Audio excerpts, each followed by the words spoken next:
Hi குட்டீஸ், இன்னைக்கு நேர்மையான மரவெட்டிக்காரனும் தேவதை பற்றின கதையை பார்ப்போம். மரவெட்டிக்காரன் தன்னுடைய இன்னைய உணவுக்காக மரம் வெட்டுவதற்கு காட்டுக்குள்ளே சென்றிருந்தான். அப்போ அவன் காட்டுக்குள்ளே போகும்போது ஒரு குளத்துக்கரியில் ஒரு மரம் இருந்ததை பார்த்து அந்த மரத்தை வெட்டுறதுக்காண்டி சென்றான்.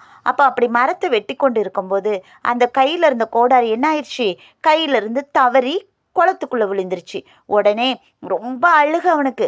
ஐயையோ, நம்ம என்ன பண்ணுறது, கோடாரி விழுந்துருச்சே, இனிமேல் வாங்குறதுக்கும் காசு இல்லையே, நம்ம என்னடா பண்ண போகிறோம் அப்படின்னு சொல்லிட்டு ரொம்ப அழுதுகிட்டு இருக்கும்போது அந்த குளத்துலேருந்து ஒரு தேவதை எழுந்து வந்துச்சு. அப்போ அந்த தேவதை கேட்டுச்சு, ஏன் நீங்கள் இப்படி அழுதுகிட்டு இருக்கீங்க, உங்களுக்கு என்ன வேணும் அப்படின்னு சொல்லி கேட்டுச்சு.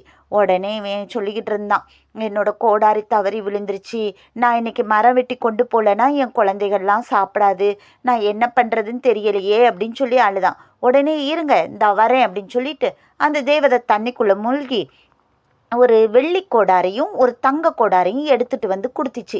இதுதான் உங்கள் கோடாரியா, இதில் எது உங்கள் கோடாரி அப்படின்னு சொல்லி கேட்டுச்சு. உடனே இவன் ஐயையோ, இந்த ரெண்டுமே என்னோட கோடாரி கிடையாது, என்னோட கோடாரி இரும்பால் செய்யப்பட்டிருக்கும் அப்படின்னு சொன்னான். உடனே தேவதை திரும்பி மூழ்கி அவனுடைய கோடாரியான இரும்பு கோடாரியை எடுத்து கொண்டு வந்து கொடுத்துச்சு.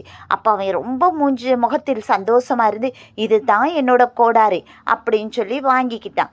அப்போ அவன் தேவதை சொல்லிச்சு, நீ உண்மையாக இருந்தனால இந்த 3 கோடாரியுமே உனக்கு தான் சொந்தமானது அப்படின்னு சொல்லி 3 கோடாரியும் கொடுத்துருச்சு. அவன் சந்தோஷமாக வாங்கிக்கிட்டு வீட்டுக்கு போனான். குட்டீஸ், இதுலேருந்து நம்மளுக்கு என்ன தெரியுது, நாமும் உண்மையாக இருந்தால் எல்லா நன்மையும் நம்மளை தேடி வரும் குட்டீஸ். ஓகே, பாய்.